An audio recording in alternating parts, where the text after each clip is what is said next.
मित्रांनो, परत एकदा माझे आवडता वर्तमानपत्र संध्यानंद याची थोडी पेपर कटिंग्स आज मी तुमच्याकडे वाचून दाखवतो.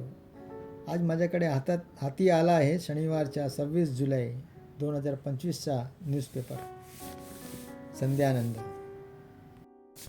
आज खूप छान छान गोष्टी वाचायला भेटणार आहे आपल्याला. वाचूया. सुरुवात करूया आपण गायत्री मंत्रापासून.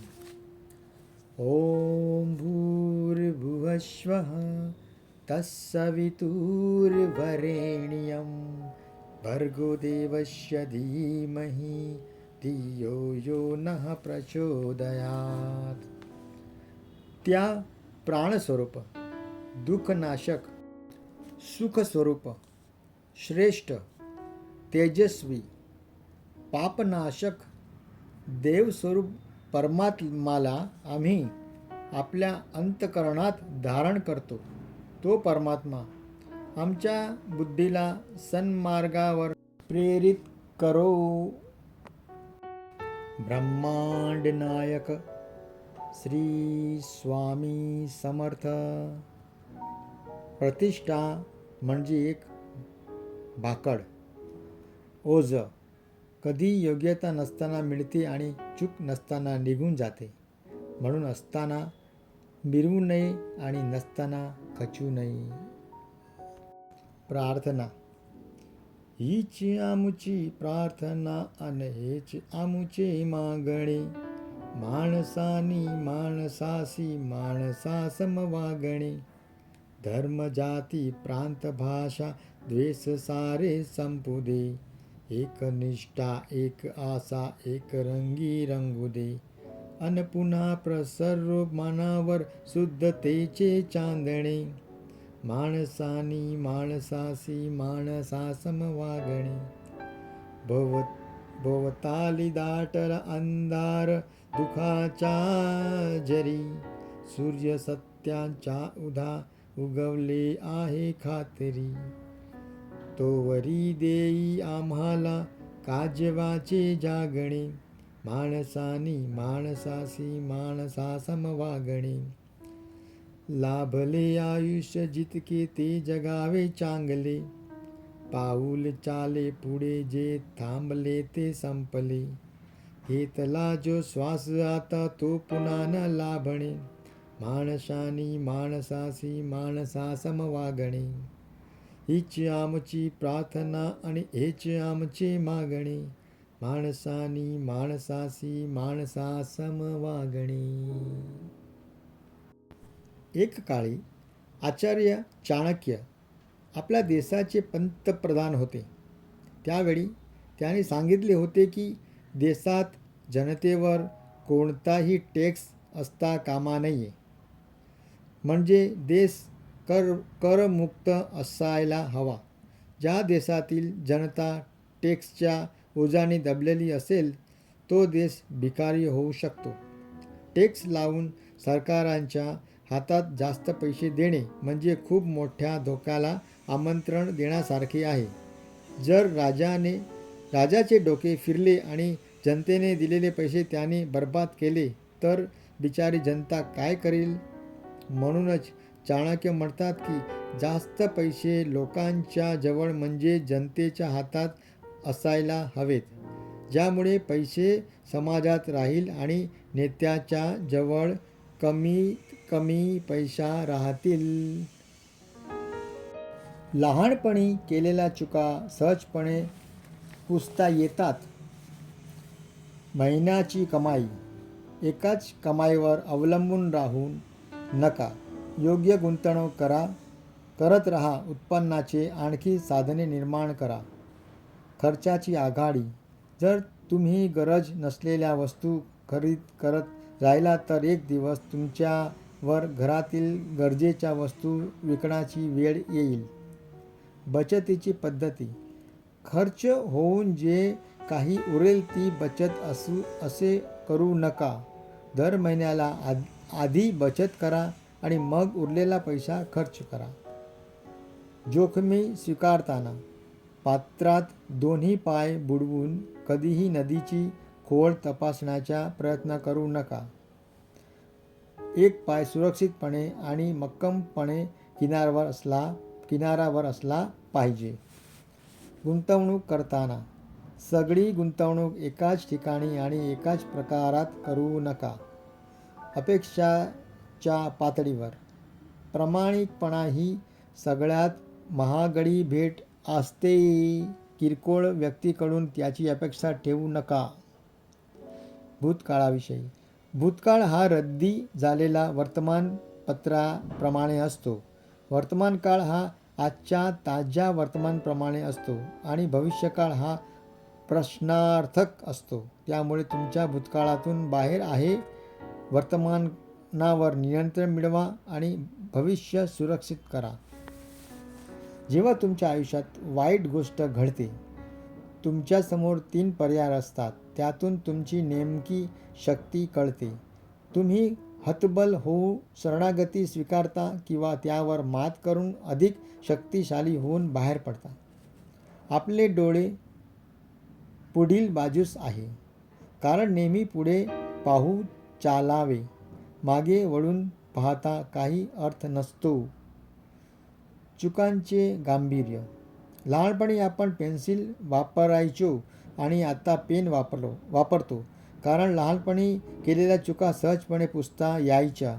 तरुणपणात केलेल्या चुका पुसता येत नाही. रोजच्या समस्या आणि त्यावर उत्तरे कशी शोधाल? रोज सकाळी तुम्ही जागे होता तेव्हा अंतरातून बाहेर पडण्यापूर्वी मनात कृतज्ञतेची भावना व्यक्त करा. तुम्हाला या पृथ्वीच्या पाठीवर आणखी एक दिवस मिळाल्याबद्दल. तुमची स्वप्ने कधीही सोडू देऊ नका.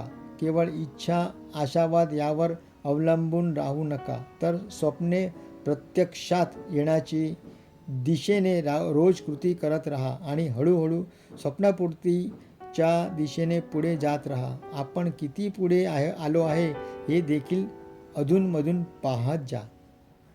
तुमच्या सवयीच्या गुणवत्तेवर अनेकदा तुमच्या राहणीमानाची गुणवत्ता अवलंबून असते. त्यामुळे तुमच्या सहवासात केवळ गर्दी नव्हे तर गुणवत्ता राहिली याची काळजी घ्या. अनेकदा वर्तमानातील जगणे सोपे व्हावे यासाठी आपल्याला भविष्यासाठी प्रयत्न थांबवावे लागतात किंवा त्यात वेग कमी करावा लागतो. तुमच्या राहणीमानाबाबत लोक काय विचार करतात हे महत्त्वाचे असते. कुणीच तुमच्या व्यक्तिमत्वाचे आयाम समजून घेण्यात कुणाला रस नसतो. अहंकार हा आत्मविश्वासाप्रमाणे असतो. तुम्हाला नेहमी बरोबर ठरायचे असेल तर लोकांना चुकीचे ठरावे लागेल आणि इथे तुमचा अहंकार काम करतो. त्यावेळी विनम्र राहा, प्रयत्न करत राहा, यशाच्या दिशेने जात राहा. जेव्हा हाताळता येईल असे समस्येचे स्वरूप असते तेव्हा त्याच्याकडे दुर्लक्ष केले जाते. जेव्हा समस्या हाताळाच्या दृष्टीने उग्र रूप घेते तेव्हा त्याकडे लक्ष दिले जाते. काही वेळा सगळ्यात चांगले काम म्हणजेच विचार न करणे, कल्पना न करणे, आहारी न जाणे, आश्चर्यचकित न होणे, फक्त श्वास घेत राहणे आणि सगळे काही चांगले होईल यावर विश्वास ठेवणे. तुमच्या आयुष्यात मोठा बदल घडवून आणणारी व्यक्ती सत्तापदावर असणारी किंवा पैसेवाली श्रीमंत असत नाही तरी ती तुमची काळजी घेत असते. तीच व्यक्ती तुमच्या आयुष्यात बदल घडवून आणणारी असते. त्यांना गृहीत धरू वागू नका. त्यांच्या कामाचे कौतुक करा, दखल द्या. जीवनात तुमच्यासमोर समस्या येत राहतात जेणेकरून त्यावर मात करण्याची तुमची शक्ती आणि क्षमता सिद्ध करता यावी. आपण थोडंसं वातावरण लाईट करूया की? मी प्रयत्न करतो. शेवटी आंबेच. गुरुजी, एका टोपलीत 10 आंबे आहात. त्यातले 2 सडले तर सांग किती आंबे उरेल? बंडू, सर 10. गुरुजी, गाढवा, सांग कसे? बंडू, काय सर, सडले म्हणून त्या दोन्ही आंब्याचे चिकू बनणार आहेत का? ते आंबेच शेवटी. बेस्ट फ्रेंड, तो व्यक्ती जो तुमचं रक्षण करतो. तुम्ही चुकलात तर तुम्हाला समजावून सांगतो. असा व्यक्ती जो तुम्हाला समजून घेतो. तो कोण? Best friend. बॉम्ब. पूर्वी युद्धाला जाऊन राजा अजून एक राणी घेऊन यायचा, तरी पहिली राणी सहन करायची. आता कोबी ऐवजी फ्लावर घेऊन आला तरी बॉम्ब. जास्त कर्ज घ्या आणि पळून जा. कमी कर्ज घ्या आणि माफ करून घ्या. कर्ज घेऊ नका आणि वरील दोघांचे कर्ज फेडत राहा. कोण? Tax pair. टॅक्स पे करतो ना तो. वॉकचे प्रकार. आपण वॉकिंग करतो ना, त्याचे प्रकार कसे असतात? डॉक्टरांनी सांगायच्या आधीच जे सकाळी फिरायला जातात त्याला मॉर्निंग वॉक म्हणतात. डॉक्टरांनी सांगितल्यावर तो सकाळी फिरायला जातात त्याला वॉर्निंग वॉक म्हणतात. जे पहाटे बायकोबरोबर फिरायला जातात त्याला डार्लिंग वॉक म्हणतात. जे दुसऱ्याची ईर्ष्या म्हणून फिरतात त्याला बर्निंग वॉक म्हणतात. जे बायकोबरोबर फिरताना दुसऱ्या महिलाकडे वळून बघतात त्याला टर्निंग वॉक म्हणतात. ओहो, वाईट अवस्था. न्यायाधीश, तुला घटस्फोट का हवा? अर्जदार, माझी बायको माझ्याकडून लसूण सोलून घेते, कांदे चिरून घेते आणि भांडी घासून घेते. न्यायाधीश, यात अवघड काय आहे? लसूण गरम करून घेतला की सोलायला सोपा जातो. कांदे चिरायचे आधी फ्रीजमध्ये ठेव, म्हणजे कापताना डोळे जळजळ होणार नाही. आणि भांडी घासायच्या पूर्वी 10 मिनिटे पाणी भरलेल्या टबमध्ये ठेव व नंतर भांडी घास. कपडे सर्फ धुण्यापूर्वी सध्या पाण्यात भिजवून ठेवा, म्हणजे डाग आरामात निघून जाईल. अर्जदार, समजलं साहेब. न्यायाधीश, काय समजलं? अर्जदार, माझ्यापेक्षा तुमची अवस्था वाईट आहे. पूरे ब्रह्मांड में जुबान ही एक ऐसी चीज़ है जहाँ पर जहर और अमृत एक साथ में रहते हैं. जेवणाची वेळ. आज एक लग्नपत्रिका आली. लिहिलं होतं, भोजनाची वेळ सायंकाळी 7 ते 50 ताटपर्यंत. लवकर जा, तुम्हाला पण नंबर लागणार नाही. 50 मार्क. वाह, क्या शेर मारा है. जिसकी एक स्माइल पर दुनिया फिदा, जिससे दिल ना होना चाहे जुदा, जिसकी स्टाइल है लाजवाब, वो आप नहीं हम है जनाब. शायरी खोपड़ी आहे. जीवन में ऐसी सोच रखिए, जो खोया उसका गम नहीं, पर जो पाया है वह किसी से कम नहीं.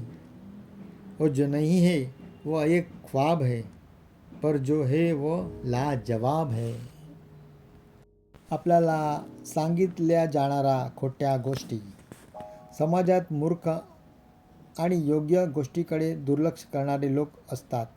काही धडपडीत खोट्या गोष्टीवर ते तुम्हाला विश्वास ठेवण्यास भाग पाडतात. 1. तुम्हाला कायमस्वरूपी नोकरी मिळाली की आयुष्यात चिंता मिटून जाते. 2. विशिष्ट वयात लग्न झालेच पाहिजे. 3. वयाने मोठे आहेत म्हणून तुमच्यापेक्षा मोठे असणाऱ्याचे तुम्ही ऐकलंच पाहिजे. तुमच्याकडे पदवी नसेल तर तुम्हाला काम मिळत नाही. जे सांगितले आहे ते मुकाट्याने करावे. काही ठरलेले निकष असतात, त्यावरून ठरते की तुम्ही सुंदर आहात की बेत. तुमची स्वप्ने मुलांवर लादणे हे बालिशपणाचे आणि काल्पनिक जगात वावरण्यासारखे असते. पैसा कमावण्यासाठी खूप कष्ट करावे लागतात. रडणे हे दुर्लभाचे लक्षण आहेत. आत्मविश्वास माणसाकडे जन्मजात असतो. आपुलकीच्या कृतीतून मने जिंकता येतात. प्राचीन काळात गोष्ट आहे. चीनमधील एका शेतकऱ्यांच्या शेजारी शिकारी राहत होता. त्यांच्याकडे अतिशय आक्रमक पण फारसे प्रशिक्षक नसलेली शिकारी कुत्री होती. ती कुत्री कुपणावरून उडी मारून यायची आणि शेतकऱ्यांच्या बकऱ्यावर हल्ला करायची. त्यात अनेक बकऱ्या जखमी व्हायच्या. कुत्र्यांना बांधून ठेवा असे शेतकऱ्याने अनेक वेळा त्या शिकाऱ्यांच्या सांगितले, पण शिकाऱ्याच्या बधीर कानात कधी शेतकऱ्यांची म्हणणे घुसलेच नाही. अखेर शेतकऱ्यांना संयम संपला आणि त्यांनी न्याय मागण्यासाठी शहरातील न्यायाधीशाकडे गेला. न्यायाधीशाने सगळे शांतपणे ऐकून घेतले आणि म्हणाले, मी त्या शिकाऱ्याला शिक्षा करेन आणि त्यांची कुत्री बांधून ठेवण्यास किंवा पिंजऱ्यात बंद करून ठेवायचा आदेश पण देईल. त्यामुळे तुझा एक मित्र तुझा शत्रू होईल. शेवटी तू निर्णय घ्यायचा आहेस. तुला शेजारी कायमस्वरूपी मित्र हवा की शत्रू? शेतकऱ्या म्हणाला, मला मित्र हवा आहे. न्यायाधीश म्हणाले, ठीक आहे, मी तुला एक पर्याय सांगतो, जेणेकरून तुझ्या बकऱ्या सुरक्षित राहतील आणि तुझ्या शेजारी तुझा मित्र म्हणून राहतील. न्यायाधीशांचा पर्याय शेतकऱ्यांनी मान्य केला. घरी परतल्यावर शेतकऱ्यांनी न्यायाधीशाच्या सूचनेची चाचणी घेण्यात ठरवले. त्यांनी बकरीचे 3 सुंदर छोटी पिल्ली शेजाऱ्याच्या शिकाऱ्याच्या छोट्या मुलांना खेळण्यासाठी भेट म्हणून दिली. मग ती मुले त्या पिल्लाशी खेळू लागला. आपल्या मुलाने हे नवे खेळणे आणि त्याच्या चेहऱ्यावरील आनंद पाहून बकऱ्यांच्या पिल्लांना सुरक्षित ठेवण्यासाठी त्यांनी कुत्र्याला दाबून ठेवता यावे म्हणून एक भक्कम पिंजरा बनवला. तेव्हापासून त्या शिकाऱ्याच्या कुत्र्यांनी कधीच शेतकऱ्यांच्या बकऱ्यावर हल्ला केल्याची घटना घडली नाही. त्या बकऱ्यापासून तयार झालेल्या सकस तूप तो शिकारी शेतकऱ्यांच्या घरी पाठवू लागला. काही महिन्यातच तो शेजारी परस्पर चांगले मित्र बनले. या संदर्भात चीनमधील म्हणीचा अर्थ काहीसा असा आहे, प्रेम आणि आपुलकीच्या कृतिशीलतेतून तुम्ही लोकांवर प्रभाव पाडू शकता आणि त्यांनी मने जिंकू शकता. बोलणारे तर बोलत राहणारच, त्याचकडे दुर्लक्ष करा. घरी वा बाहेर काही जण असे धडकतात की जे अल्पाविषयी गैर बोलतात, आपली प्रतिमा बिघडून इच्छितात. विशेष करून ऑफिस वा सोशल मीडियावरील बोलायचे तर गोष्टी एकापासून दुसऱ्याकडे पोहोचवण्यासाठी साखळी एवढा बदलून जातात की मेंदू काम करणे बंद करतो. तेव्हा राग व अस्वस्थता वरपासून खालपर्यंत जाणू शकता. पण काय करावे? किती रडावे? कधीपर्यंत दुःख करीत असावे? कोणाला बोलावे आणि नंतर हेही वाटते या कोणाला काही बोलावे? जर चूक ही नाही तर आपल्यासोबत असे का होत आहे? हा विचार करणे आवश्यक आहे. यात आपसातील मत्सर, ईर्ष्या, डोकावण्याची सवय सामान्य असते. कधीकधी चूक छोटीशी असते पण ती फुगवून वाढवून सांगितली जाते. लाईफ कोच एडगर जोग सांगतात, हे परस्पर सामंजस्याचा अभाव आणि दोन व्यक्तीच्या विचार व मूल्यांमधील फरकही असतो. जर जसास तसे च्या दिशेने वाढत गेले तर योग्य कारांपर्यंत पोहोचणार नाही हे नक्की. कधी बोलावे, कधी गप्प राहावे ते रागात होते याने हातून त्याचे आवडते प्रोजेक्ट घेतले गेले होते.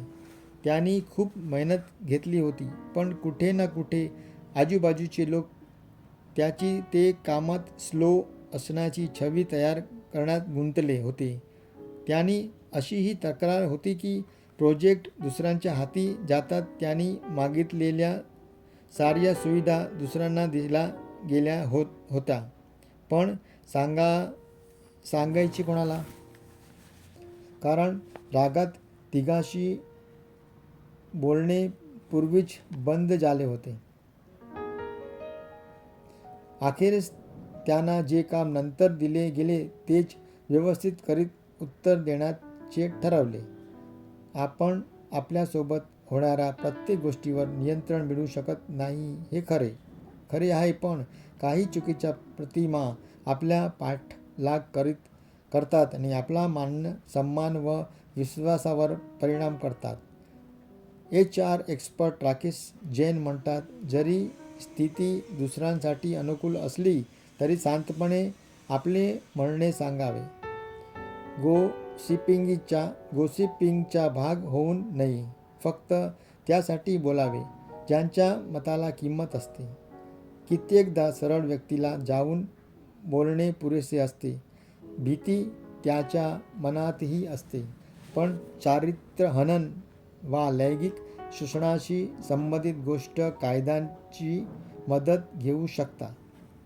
आपल्या मुलांचे भान राखा.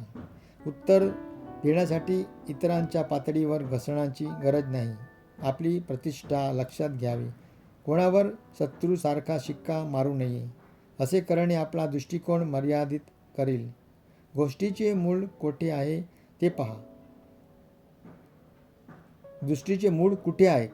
ते पहा. राग व उदास मोडमध्ये येताच आपली ताकद दुसऱ्यांच्या हाती जाते. एडगर जोग म्हणतात, आपला वेग व ऊर्जा महत्त्वाच्या कामात व लोकांबरोबर लावा. वाईट लोकांपासून धडा शिका. हे खरे आहे की खोट्या गोष्टी मनाला दुखावतात, पण आपले खरे खोटे जाणता तसेच सल्ला महत्त्वाचा असते. इतरांचे गैरवर्तन कित्येकदा हसत टाळावे व माफ करून पुढे जाणे आपल्या शांतीसाठी गरजेचे असतात. प्रत्येकजण आपल्यात काही लढाई लढत असतो, वेदनातून जात असतो हे लक्षात ठेवा. अशा लोकांबाबत सहानुभूती बाळगा. स्वतःवर प्रेम करा. इतरांना मदत करा. शक्य असल्यास ज्याने दुःख दिले आहे त्यांनाही काळ स्वतःच त्याचे डोळे उघडील व उत्तम दारेही. असा त्या उत्तर. सर्वप्रथम नावे ठेवणाऱ्याचा इरादा काय आहे ते जाणून घ्या. राग येणे स्वाभाविक आहे, पण त्वरित प्रतिक्रिया देऊ नका.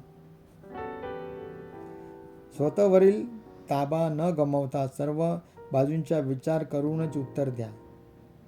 इतरांवर वैयक्तिक हल्ले करू नका. गरज असेल तर अशा लोकांपासून दूर राहा. इकडे तिकडेचे बोलण्यापेक्षा त्याशा व्यक्तीशी सरळ बोला. आपण काय पावले उचलू शकतो हे स्पष्ट करा. पुराव्यासोबत व्यवस्थित बोला. स्वतःवर विश्वास बाळगा. आपला लोकांचा विश्वास मिळवा. आपली महत्त्वाची कामे करीत राहा. नेहमी स्वतःला सिद्ध करू नका. यश मिळवण्यासाठी काम करण्याची पद्धत बदला. आज आपण वर्षानुवर्ष एकाच पद्धतीचे काम करू हवे तेवढे यश मिळवण्याचा प्रयत्न करतो, पण भरपूर प्रयत्न करूनही यश मिळत नाही. त्याचे कारण म्हणजे आपल्या कामाची पद्धत चुकीची असू शकते. बदलणारी वेळ आणि कामाच्या बदलत्या पद्धतीनुसार आपल्याला आपल्या कामाच्या पद्धती बदल करावा लागेल, तरच पाहिजे तसे यश मिळू शकते. मनामध्ये एक विचार नेहमी पक्का ठेवा. शिकण्याचे कोणतेही वय नसते.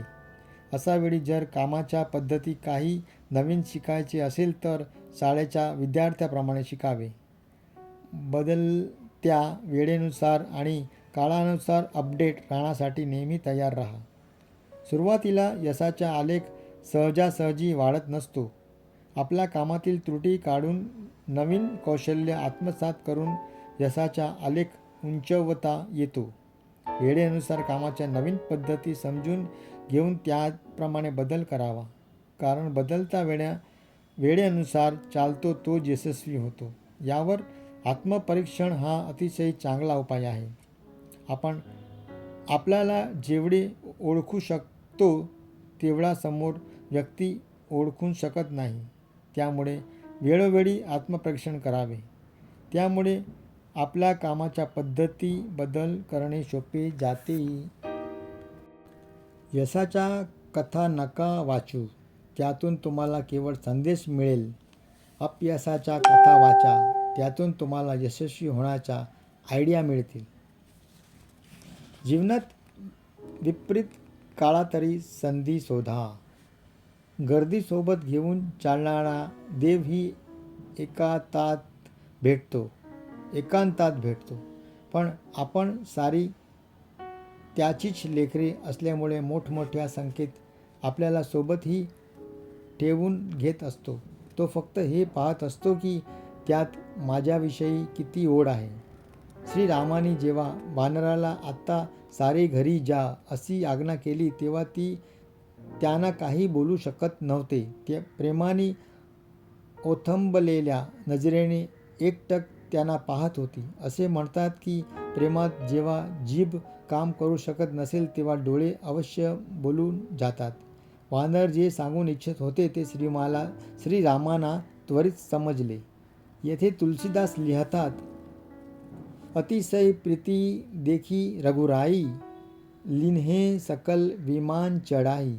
श्रीरामाने त्याचे अत्याधिक प्रेम पाहून सर्वांना आपल्यासोबत विमानावर चढवले आणि अयोध्याच्या दिशेने चालू लागले.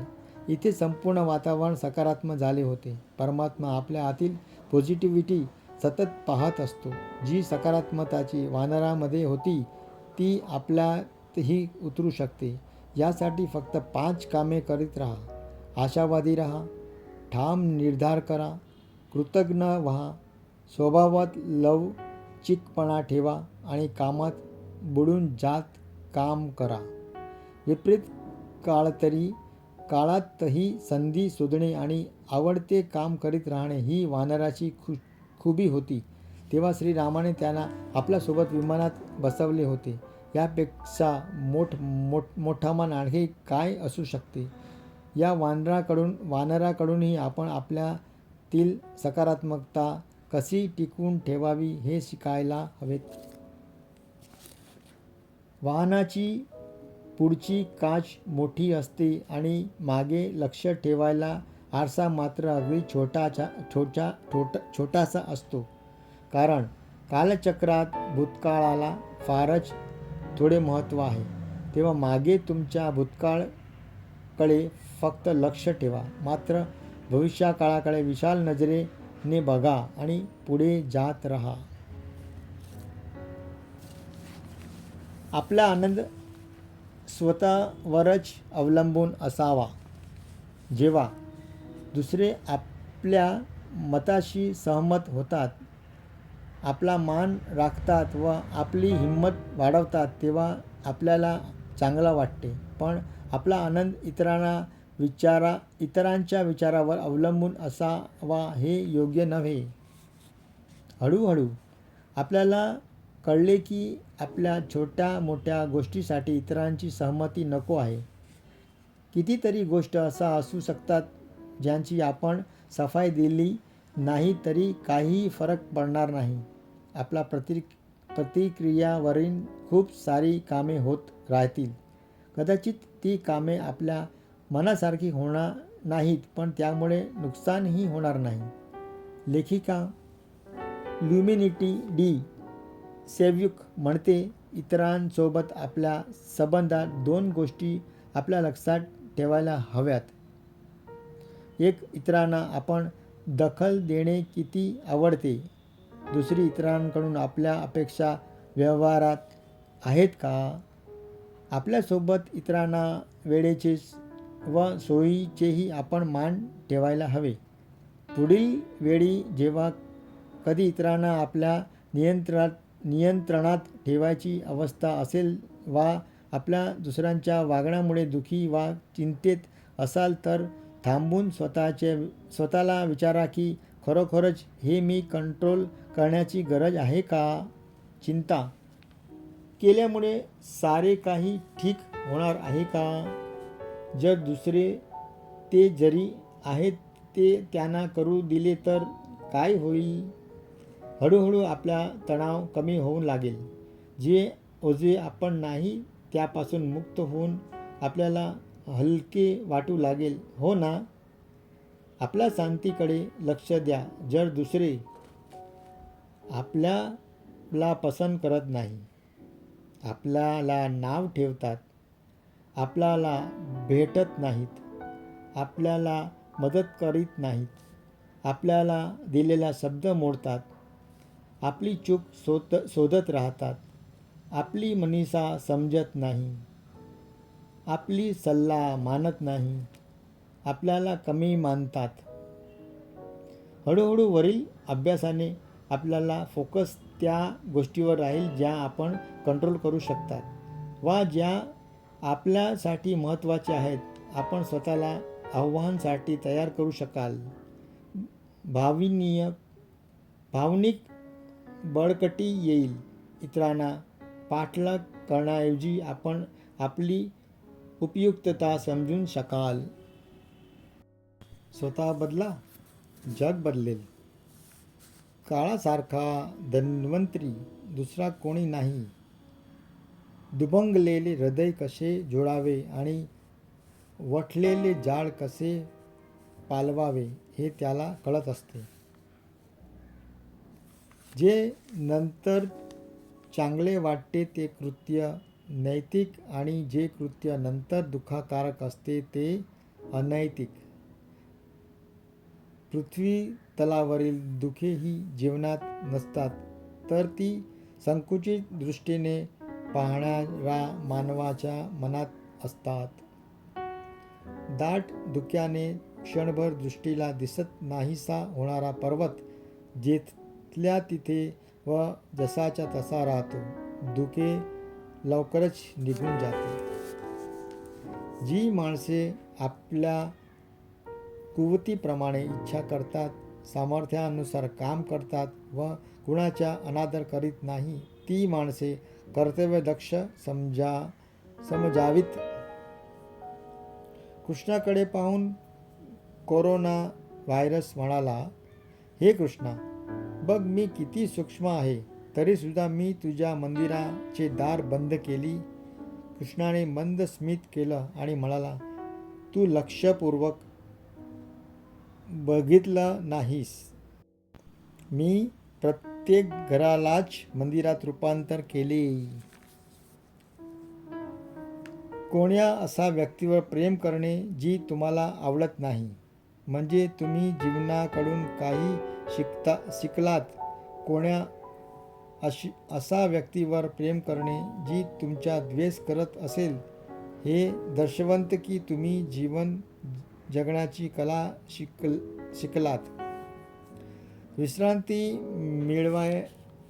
मिळविण्याची धडपड करणारी माणसे थकून जातात. कोणाला त्रास होताना पाहून जर तुम्हालाही त्रास होत असेल तर विश्वास ठेवा, देवाने तुम्हाला माणूस बनवून काहीच चुकी केली नाही. झाडावर क्षमतेपेक्षा जास्त फळ लागली तर त्यांच्या फांद्या तुटू लागतात आणि माणसाला पात्रतेपेक्षा जास्त मिळू लागलं तर ते नात्याला तोडणं सुरू करतं. परिणाम हळूहळू झाड आपल्या फळापासून तर माणस आपल्या नात्यापासून वंचित होतात. जर तुम्ही कोणाला धोका देण्यात यशस्वी झालात तर हे समजू नका की तो किती मूर्ख आहे. उलट हा विचार करा की तो तुमच्यावर किती विश्वास ठेवतो. स्वतःच्या वाट्याला जरी काटे आले असेल तरी दुसऱ्याला गुलाबाची सुंदर फुले देता येतात. आवश्यक नाही की वाईट कर्मामुळेच दुःख सहन करावे लागते. कित्येकदा आवश्यकतेपेक्षा जास्त चांगले राहिलेनेही दुःख भोगावे लागते. जेव्हा नोटांचा रंग बदलला तेव्हा किती लोकांचे प्राण कंठाशी आले. जरा विचार करा. जेव्हा मुलं रंग बदलतात तेव्हा आई वडिलांना किती त्रास होत असेल. तेव्हा तुझ्या आठवणीने सुरू होते माझी सकाळ. मग कसं म्हणू की माझा दिवस वाईट आहे. कोणीतरी अपेक्षा न करता मिळणारी गोष्ट जे सुख देऊन जाते त्याला तोड नसते. मुद्दाम लावलेला एअर कंडिशनपेक्षा अचानक अंगावर गेलेल्या गार वाऱ्यांची झुळूक जास्त सुख देऊन जाते. प्रत्येक दिवसाबद्दल कृतज्ञता. श्रीमंत व्यक्ती निवासस्थानाच्या खिडकीतून बाहेर पाहत होती. बाहेर ठेवलेल्या डस्टबिनमधून एक गरीब व्यक्ती काहीतरी उचलत होता. ती श्रीमंत व्यक्ती मनात म्हणाली, देवांचे आभार मानले पाहिजे की मी गरीब नाही.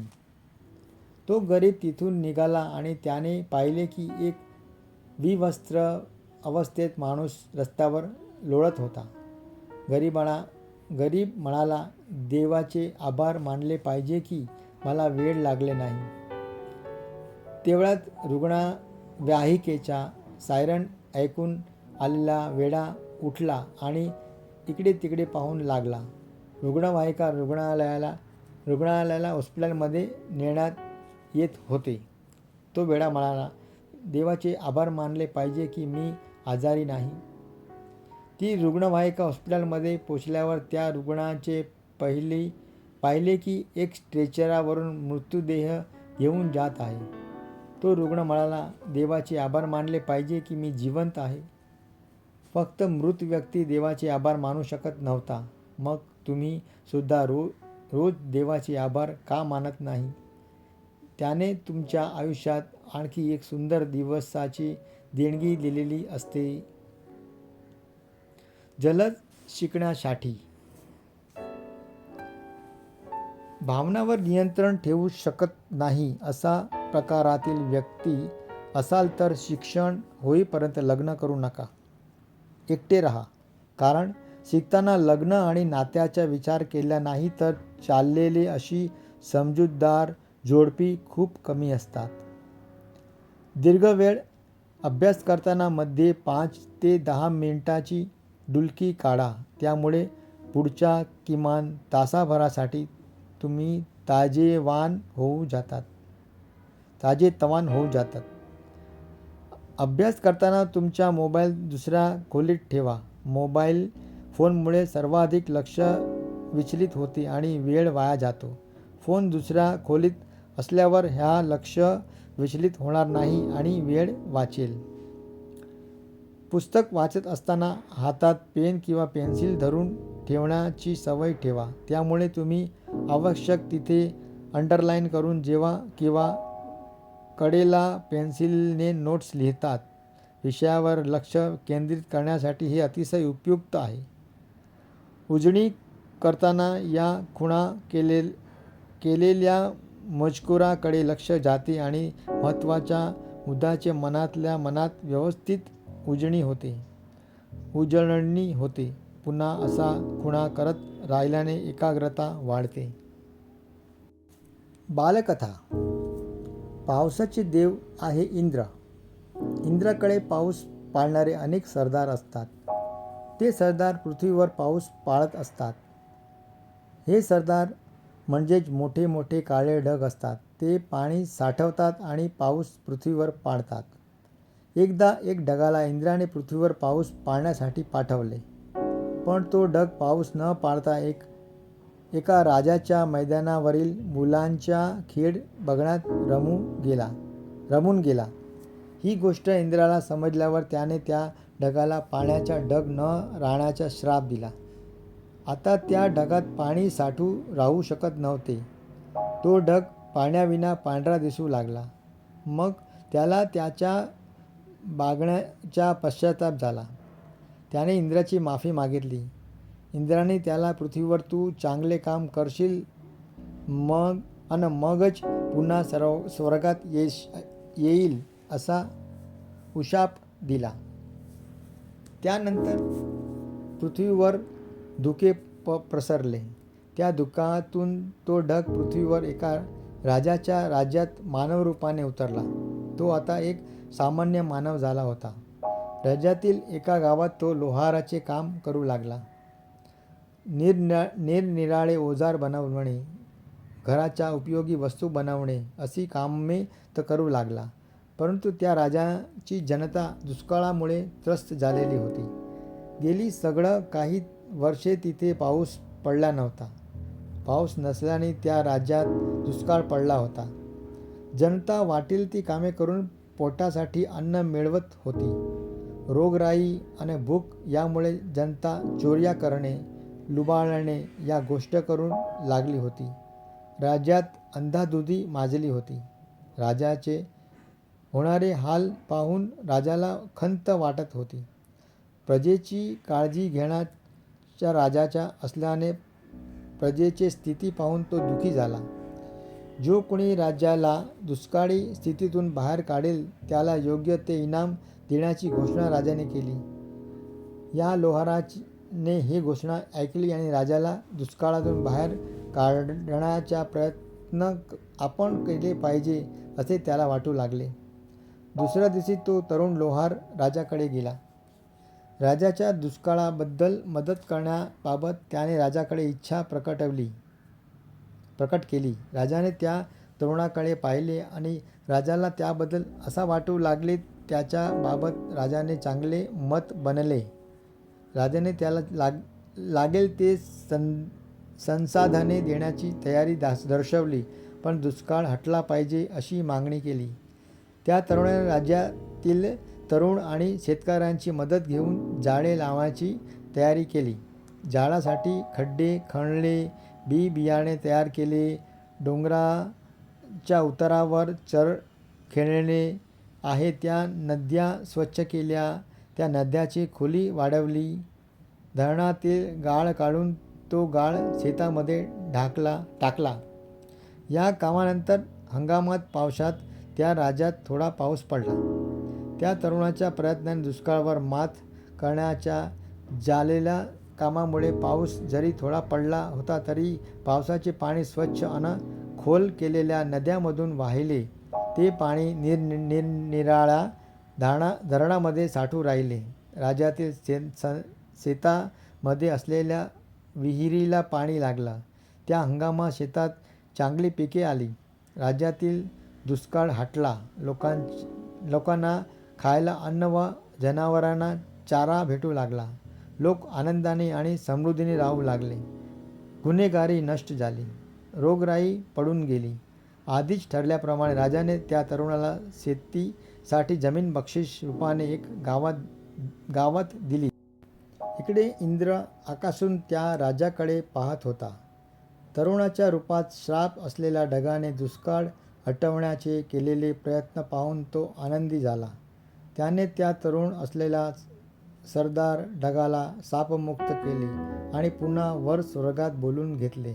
तेव्हापासून तो ढग पावसाने पाणी घेऊन पुन्हा पाऊस पाडायला लागला. जगातील अजब गोष्टी. नायजेरिया इग्बे जमातील खुनी माणसावर खटला भरला जात नाही व त्याला शिक्षाही केली जात नाही. तिथे अशी श्रद्धा आहे की मेलेल्याचा आत्मा स्वतःच त्या खुनी माणसाला मारून टाकील. या श्रद्धेने खुनी भीतीने मरून जातो. बर्मात पामेथिनचा राजा थिल्वा अत्यंत शांत राहत असे. सतत 50 वर्षे तो कोणत्याही दिवशी 3 शब्दापेक्षा जास्त बोलत नव्हता. याचबरोबर मित्रांनो, आज माझे सर्व कात्रण वाचून संपले. तर पुन्हा प्रयत्न करील मी नवीन वर्तमानपत्र तुमच्यासमोर प्रत्यक्ष करील. हरे कृष्ण. श्रीकृष्णाला अर्पण. माझा हा प्रयत्न जर तुम्हाला आवडला असेल तर माझी ही चॅनल यूट्यूबवर आहे @जीवनरथ_अनिल. त्याला प्लीज लाईक करा, शेअर करा, कमेंट लिहा आणि सबस्क्राईब करा. शेवटी खूप खूप धन्यवाद. तुमच्या खूप आभारी आहे. परत भेटूया पुन्हा एकदा. तोपर्यंत निरोप घेतो.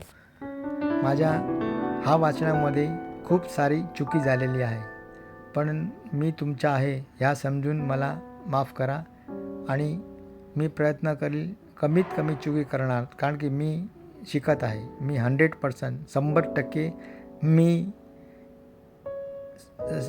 मला सिद्ध करायची वेळ